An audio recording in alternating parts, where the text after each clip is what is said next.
روژا ده چله سال 1961 که دیروکا روزنامه‌گری ترکیه و باکوری کردستان در روژک میجو گرینگه.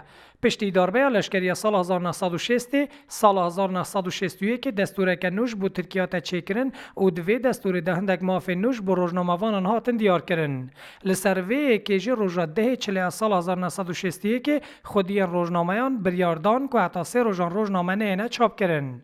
Bugün bir şekilde basın özgürlüğü üzerinden, basın çalışanlarının özgürlüğü üzerinden و دمجی وکنها حکومت زختن خواست سر روزنامه آن زده کربو لنه تنه حکومت خودی روزنامه آنجی هر روز به دهان روزنامه گرچ کار دردخستن و هول دادن کو همو مافی روزنامه وانش دست وان بینه درخستن روزا ده چله لدیجی خودی روزنامه آن چالاکی دست بکر و روزنامه وانان سه روزان روزنامه بخواد چاپ کرن و دانه بلاف کرن sendikaysa karşınızda hiçbir baskı yer alamıyor. Yani پشتی وی بو یرا دیروکیل ترکیه و باکوری کردستان هر سال روژا ده ماه چله و که جشن روزنامه‌وان خباتکار تی پیروز کرن.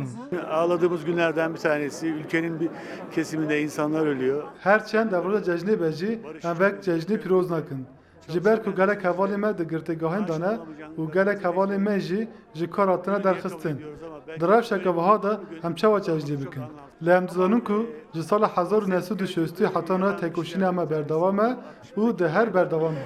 Gazetecilerin haklarını verilmemesi için patronların yaptığı kolluk güçleri gazetecilerin kafasına silah dayıyor. حتی ناجیل ترکیه و باکوری کردستان 25 جوان کرد به تمامی 35 روزنامه‌وان دگرتگاه آندنه. هری داوی ج پیامنیر آژانس نوچهان یا جنان جینهای روزدا اوز هاته گرتن و دویگاروج راست تندی و گفا پولیسان هات بو.